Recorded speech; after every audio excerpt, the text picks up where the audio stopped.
Dickie Miler is a real estate broker and a longtime Summerville resident who wants to serve the town as its next mayor. I talked one-on-one with Mr. Miler for this edition of Quintin's Close-Ups. And if you haven't already, subscribe to my YouTube channel and like Quintin's Close-Ups on Facebook. Dickie Miler, welcome to Quintin's Close-Ups. It's a pleasure to be with you, sir. Thank you so much for having me. Oh, you're welcome. Needless to say, you are a real estate broker and a Summerville resident, and now you are also a candidate for the mayor of the town of Summerville. Let me ask you, Mr. Dickie, why this as mayoral candidate? Why now? That's a great question. I'm asked that frequently. But Quintin, the main reason is because it's a continuation of my attempt to be the mayor 12 years ago. It's been a calling on my heart for a long time. And 12 years ago, I ran, and I lost by about 429 votes. And I got into the race late. It was a May election that year, and I got into the candidacy on January because I was waiting for Mr. Berlin Myers, who'd been our mayor for many, many years, to declare whether he was or not. But anyway, the other gentleman went early, and I lost. But ever since that time, I've always looked for another opportunity to serve, and I feel God has led me to this time in this place. Because a servant's heart, what anybody has to have, and anybody who serves in any elected capacity, I applaud, because it's not easy. And anybody who rolls their sleeves up, it's great. But now is the time, because Summerville is at a crossroads, Quintin, a major crossroads, and I think how the landscape changes in the next couple of years will really impact our town for the next generation. So you talk about the landscape, Mr. Dickie. So how has that landscape changed over the past 12 years since you last ran? Absolutely. Well, outside of the growth, which has happened, of course, as you well know, in Charleston County and Berkeley County, growth has happened. But what has happened in the last 12 years is, and I can't speak for Charleston or Berkeley County, but Dorchester County, especially Summerville, has gotten behind in our infrastructure. So consequently, we are choked with traffic. And we've had growth that's been really, I don't want to say out of control growth, but it's not been a managed growth. It hasn't been a systematic, strategic kind of growth. So consequently, we're just kind of all over the page, and we're not connected. I think a town needs to grow, but in connectivity, not just in roads, but in bicycle paths, opportunities to meet with parks. And that is missed. And so now it's time to bridge those gaps together, and all of us come together to make sure that how we're going to look for the next 25 years will be what we want, not what politicians are telling us what we're going to have. So, and I want to get to connectivity in just a second, but what exactly do politicians in Summerville want you all, the constituents, the residents, to have? They want us to be thankful that we get anything we can get from Dorchester County, and to do what they want to do, and then rubber stamp it and move forward. I've always looked at the mayor's position, Quintin, as a principal of a high school or any school, meaning that principal, his responsibility is the students and teachers of that organization, for their safety, for their education, for their thriving, and for their future. That's his job, and he'll do everything he can passionately to support that. Yes, he has a superintendent that he needs to get support from, but that superintendent should give that school all the support and resources they need. Well, in this place, I'm talking about the mayor and our county council. They need to support us so this town continues to thrive in the way we want it to go. I'll give you a prime example, and I know that you have specific questions, but I applaud what Charleston County did and the city of Charleston by pausing that Union Pier development. It was getting so much community outpour and so much backlash against it that all the stakeholders realized, let's pause for a minute, let's reset and collaborate more voices, and let's do this right. And we've got a couple of development issues going on, Quintin, that we need to do the same thing. We got to get it right. And I want to talk to you about all of that in just a second, but you talked obviously about development earlier in this particular interview. So where exactly is the controlled development in Summerville, and where is the out-of-control development in Summerville? Great question. 12 years ago when I ran the first time, that is when we needed to, as a community, annex what I would call our perimeter, not necessarily develop it, but annex it in, because there's so much unincorporated area. Well, we did, and guess what? The city of North Charleston came racing down. The city of Goose Creek has come steaming down 176. So pretty much, if we're not careful, Summerville will be like Hanahan. will be encapsulated by all these entities. So the way a town survives is to annex the outside. Okay, so you have a border, if you would think about a border, and then you build from the inside out. I think everything needs to start from the core, and then it builds out connectively, and we call it incremental growth. You're not here and there and here. You're moving in a corridor that makes sense. And so there's several corridors that we have not done a good job on. And by the way, my job as the mayor, I don't throw stones at anybody. I don't believe in spilt milk. I believe in picking it up and cleaning it up and moving on. But we can do a better job. So where exactly are the unincorporated areas in Summerville right now? Let me tell you, this is the most interesting thing. You could get in your car and get on Nexton Boulevard, and you can drive to Cane Bay, and you know where Cane Bay High School is. You can get on Cane Bay Boulevard. You can go 6 miles, and you're still in Summerville, according to your zip code. But you're in Berkeley County, and your mail says Monk's Corner, but your zip code says Summerville. What is that all about? So those are the things we need to come back in and establish where we want to be and annex them into the town of Summerville. But by the way, Quintin, we cannot annex county into county. And if you're in Berkeley County, you can't come into Dorchester County. We come into the proper town of Summerville. And that's what we need to be doing. That way, we preserve the opportunity to grow in the future. But if not, all that's going to be North Charleston, all that's going to be Goose Creek, it's all going to be Monk's Corner. We know that. And it's a Pac-Man game. And what happened to us, Quintin, when you were still, I can tell you're a young man, when you were probably still in grade school, the city of North Charleston, I got to give Keith Summey credit, came across the Ashley River and right under 160 into Dorchester County and annexed Watson Hill into the city of North Charleston. And now they're going to build 4,000 plus homes over there. And two things are going to happen. Number one, and whether you're a preservationist or progressive, whatever, it's going to destroy Highway 161, which we call Old River Road. Because with that development, they're going to have to tear those trees down. They're going to have to 4-lane the highway. And as they say, it's gone with the wind. But we could have annexed that in and prevented that. Well, let me ask you this. How many trees will be taken down because of this development? Well, you need to drive out there and see it because there's not one tree standing inside the subdivision. They've totally, what we call it, scabbed. They've scabbed land to every tree down to the bare. And then it's their landscaping package to give you two small little trees. You know the deal. You've seen a million of those neighborhoods. But what's happened, as you know, on what we call it Old River Road, depending on how old you are, or I call it the plant, whatever the case might be. The point is, that is laced with beautiful trees, the dogwoods, oak trees, pines, whole 9 yards. But it's a 2-lane road. But if you think about this, if you have 4,000 houses, 3 cars to a house, you've got 12,000 cars on that road. They're going to have to 4-lane it for safety. They're going to have to, or to be the biggest traffic grid in the world. And so until they complete what you and I call the Glen Connell Parkway, until that's complete, that's one way to get. So it is,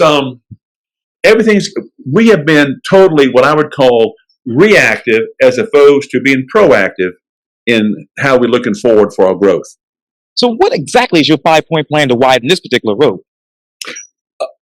Well, on that road, I have no plan to widen that road at all. I'm going to be a proponent to finish the Glen Connell Parkway so you can connect back in.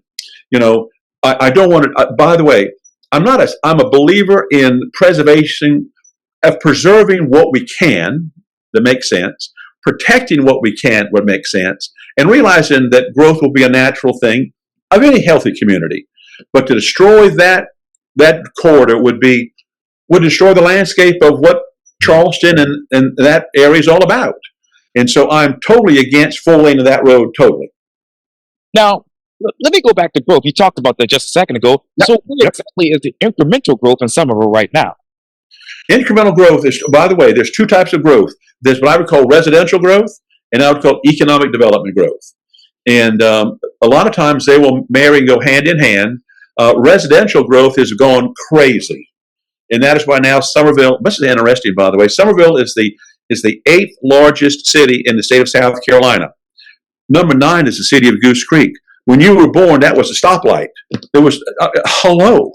It was just amazing. So the growth has happened, and so the residential component has been huge. But listen to this, Quintin. We never made the development pay for itself for infrastructure. So therefore, we're always behind. And because Dorchester County has a wonderful incentive for home ownership, we aren't taxed for them for the school district. So that those bills are less. And so where does the money come? We keep on raising your taxes, or we tax everything, as you well know.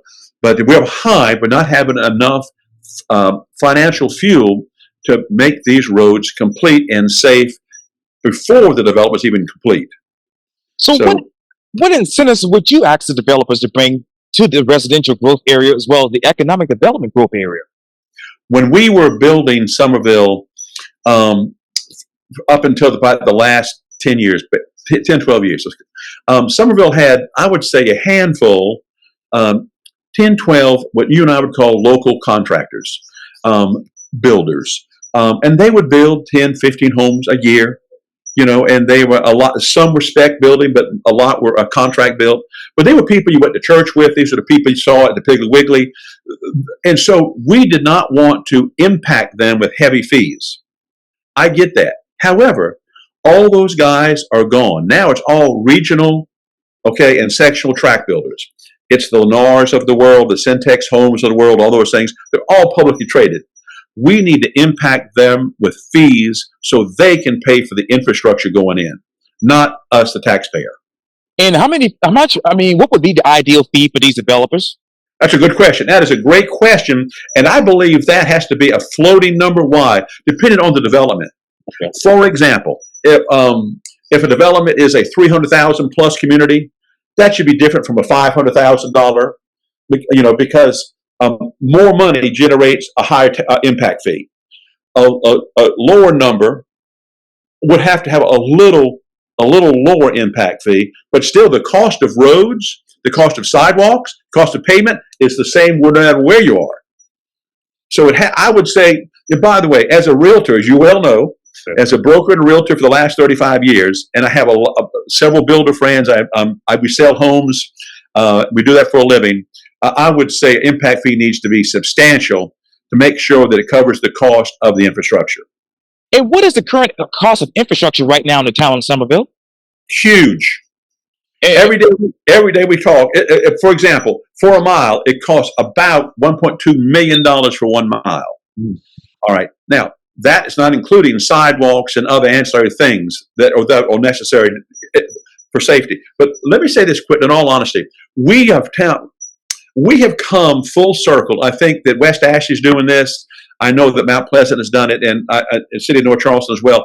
We need to have connectivity now, meaning we need to have sidewalks that connect for pedestrian traffic as well, and other things to help a little bit of our overall movement around the city. And so that's going to add more cost as well.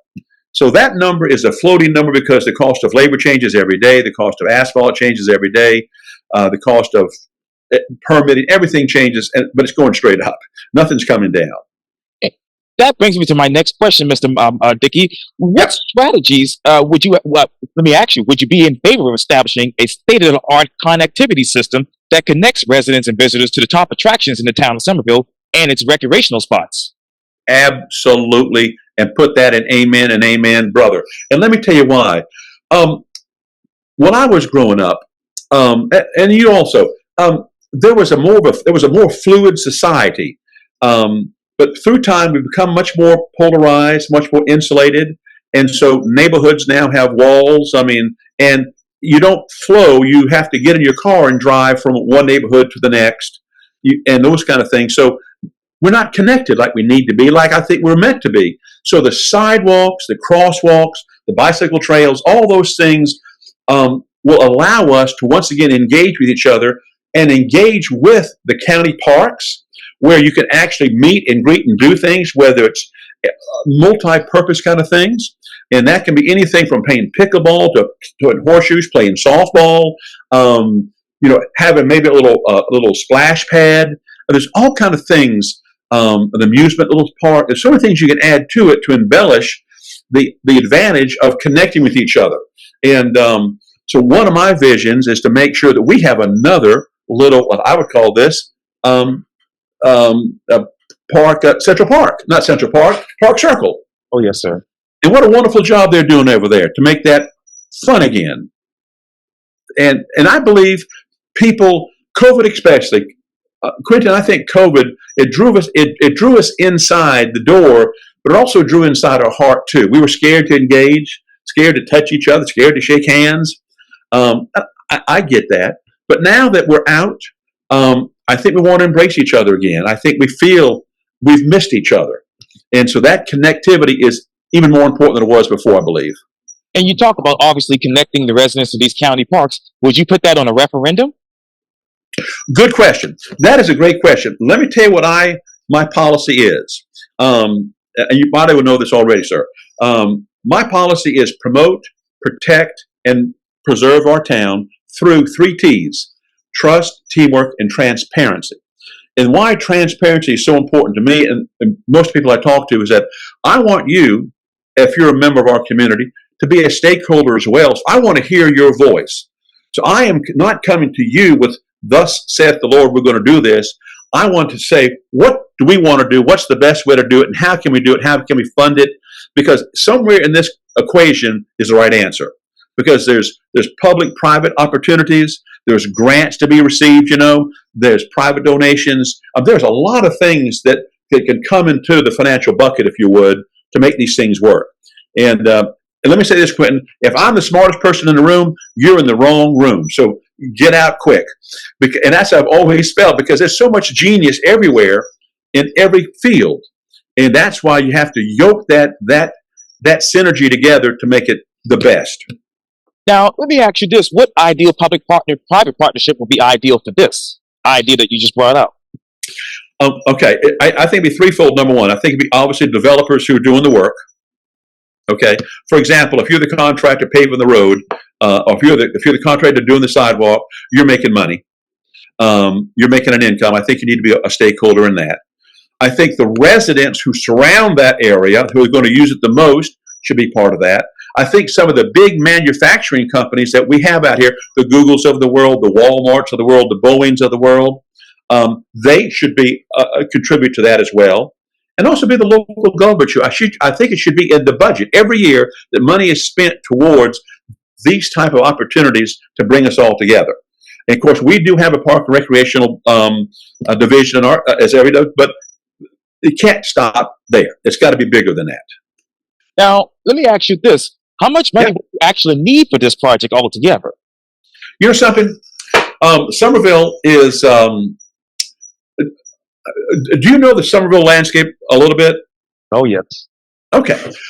We have several parks that are used a lot. One of those being where the Flowertown Festival is. We have Gahagan Park where it's softball. We have all these. We have Alston Park. We have Doty Field. We have a lot of parks, but then we have land adjacent to that. That's still virgin, that needs to be embellished. But none of those can you get in connected. None of them. So you have to either ride a car or bus or take your life in your own hands to go to point A, point B. We have a Sawmill Branch Trail that's 7 miles, but it needs to be 17 miles. And that could connect all of these things together to make it, if you would, a flowing community park and rec service that could really, just think how neighborhoods who are in this neighborhood could join friends and the family members who live in this neighborhood at a common space and never have to be in a highway. Now, I understand that any type of traffic that's generated by pedestrian or bicycle, it's weather driven. If it's raining, you're not going to do that. So some of these parks need to have what I would call covered areas, covered canopies, and pavilions where you can still join and have yourself a wonderful time. So yeah, it's the future. It's almost like Quintin. It's almost like an artist sitting down with a blank canvas. How are we going to paint this? How are we going to make it beautiful? So it's exciting. Now, obviously, you talk about all of that, and when you talk about protecting and preserving and all this stuff, but then how many cars are actually on the roads today in Summerville? Wow. You're not going to believe this, but I found this out. I had a mayor debate last night, and so before that, yesterday, I contacted our town engineer. Right. Had a couple of questions to ask because I knew they were going to ask questions about infrastructure. And in 2006, 2005, 2006, Dorchester County passed its first 1-cent tax referendum, which is for the roads. I was on that commission, and we raised $125 million. At that same time, we did a complete infrastructure, not highway department, but a traffic survey and field study. We haven't done 1 cent. We have not done 1 cent. So, ask your question. I don't know the answer because I would say there's no data that would bring that in on a consensus that would say, but I would say like Berlin-Myers probably has, I don't know, 22,000 cars a day. 17A probably has 35,000 cars a day. A lot of traffic. Yes, sir. Well, let me ask you this, Dan. What has been the growth rate in the town over the past 10 years? Listen to this. Since 2000, which is 23 years, Summerville, South Carolina is the fastest growing town in the state of South Carolina. The fastest growing city in the state of South Carolina since 2000. Wow. That's the Census Bureau from the state. In the last 10 years, we are the third fastest growing city in the state of South Carolina. City in the state of South Carolina. So we have grown, I think we are now at 59,000 plus. Right. 10 years ago, which would be 2012, 2013, we were right about 40,000. Now, where exactly are these people coming from into Summerville? God knows. I would hope you're going to tell me that. Let me tell you this. This is an analogy I use. Okay. You and your family are going to have a big picnic.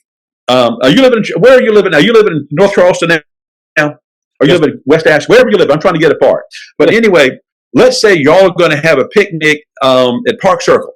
All right? Your family. But the word gets out that your Uncle Fred is going to be doing barbecue, and he does it better than anybody. Well, before you know it, half the town shows up for this, okay, because they know it's going to be good. That's what's happened to Summerville. It's happened also to the area, but what's happened, because we are 30 miles from the ocean and 30 miles from I-95, we're right in the middle of that artery of transportation. So as the port grows, okay, as that grows, and as people like every big developer in the world comes in town, along with the Walmarts and Boeings and Volvos, Summerville is right in the bullseye. So it's a no-brainer that people are going to come here. That's just natural growth. However, a lot of people from New England, I should say Northeast, a lot of people from California, a lot of people from the Midwest are coming here because they're sick and tired of the taxes they've got. They're sick and tired of the regulations they have. So we've seen a lot of influx from those states that are coming into what I would call the Sun Belt. And we're not ready for them. I mean, we welcome them. You know, we don't have a no vacancy sign out, but we're not prepared for them. And the housing is a shortage. Oh, well, let me ask you this, Dan. Well, how many homes have been built at a fairly consistent rate over the past 3 years? Last 3 years? Okay. Of the new homes built, I would say probably between 85 and 90% are all tract-built homes.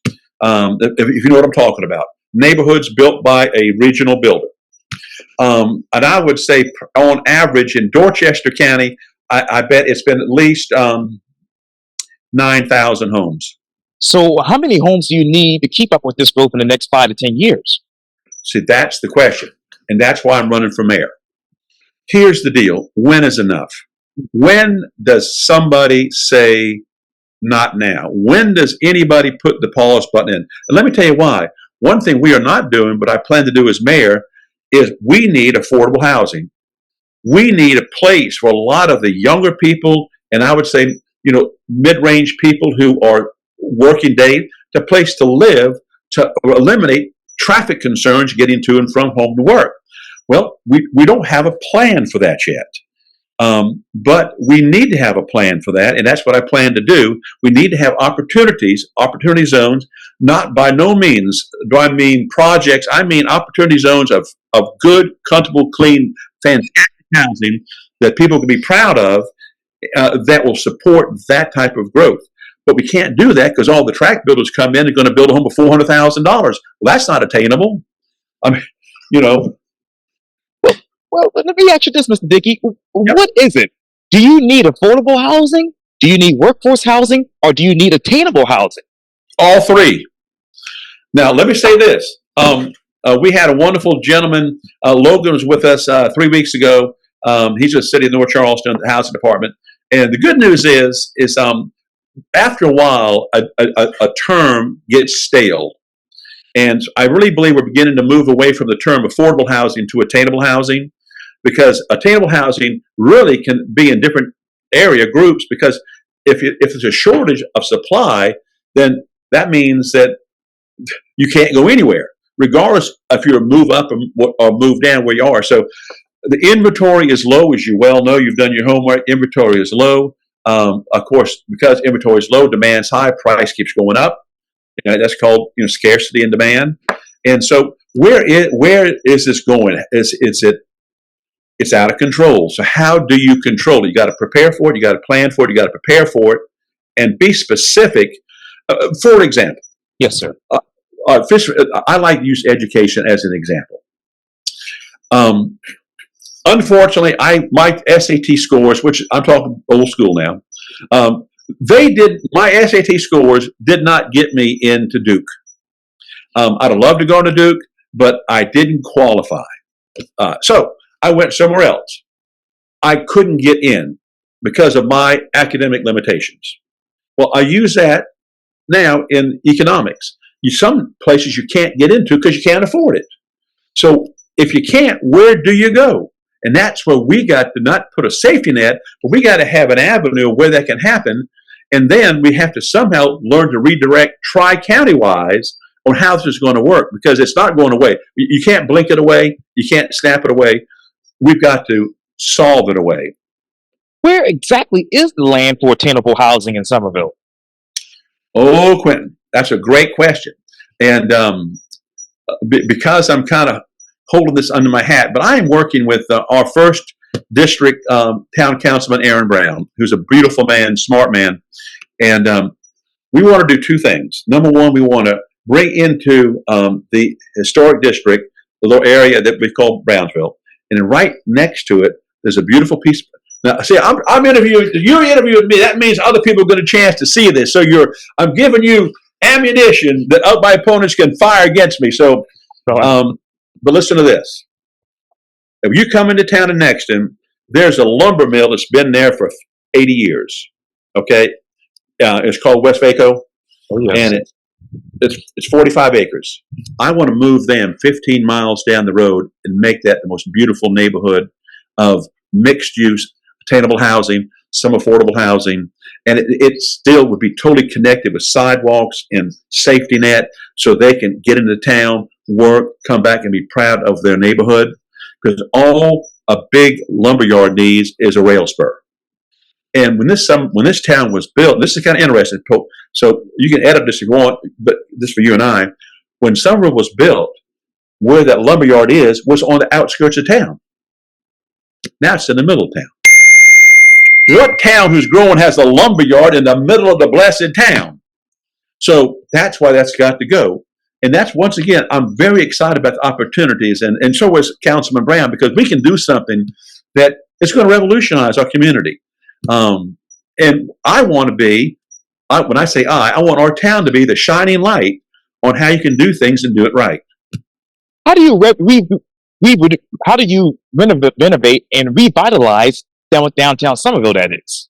Man, let me tell you something. That is my biggest passion right there. And if you're going to revitalize an historic area, which downtown is, I know you know this, but just as a reminder, when you come into Summerville from I-26, 17A Main Street, the first big intersection is 78, and from there on, that starts the historic district of Summerville. And what we pray to do is make that feel, that look, that sense always feel like a small town. Even though it's a big town, I want the feel to be small town. So they feel like they are in a community. And so how do we preserve that? In three different ways. You have to have height restrictions on buildings, have to increase sidewalks, increase green space, and incrementally come forward with a new shopping district step by step. And that shopping district needs to mirror, if you would, our Hutchinson Square, Town Square? Yes, sir. Oh, yes. To mirror that. And we're going to do that. And that's why when your great-grandchildren come to Summerville, they're going to say, wow, Grandpa Quintin, this is a beautiful little town.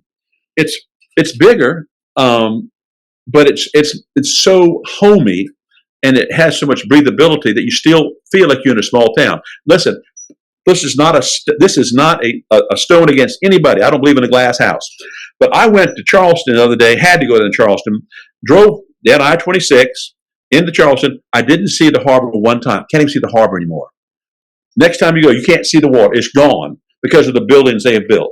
Okay, until you get all the way down to the Battery. You go over the bridge and go to Mount Pleasant, take a ride on Coleman Boulevard. After you go around that, Mount Pleasant's gone. It's a whole different community. I'm not saying it's good or bad. I'm saying it's lost its feel. It's lost its vision, if you would. It's lost its sense. And part of my protection is to protect that in Summerville. And we blend that with the new and the old, so it's beautiful. Now, let me ask you, how many sidewalks are currently needed for the historic district? Oh, my Lord in heaven. You know something? I wish the Lord that I was with you eyeball to eyeball. I'm going to show you something. Yes, sir. And I apologize. I'm not good at this. Can you see that at all? Yes, sir. Can you? Oh, yeah. All that is those are sidewalks that go to nowhere. All that. So what we've got sidewalks that go to nowhere, streets with no sidewalks. None of these have connectivity. It's like a blind man put this together. And so there's never been a consensus of starting, for example, in the middle of town and slowly going out in a uniform sense, so you build upon build. So you start with the foundation and keep going out. So it's just it's kind of funny that years ago, when they and this is not me, by the way. This was the comprehensive plan. You read that? Yes, sir. Okay. I'm going to read this. The community's comprehensive plan is the patchwork of neighborhoods that will be connected to one another by a comprehensive roadway and pedestrian network of bike paths and sidewalks. Well, that ain't happening. So we got to make it happen. So then, let me ask you just the obvious. What exactly are the height concerns right now in the historic district? There you go. I want to reduce them down to 45 feet. Now they're at 55. Now, why is that?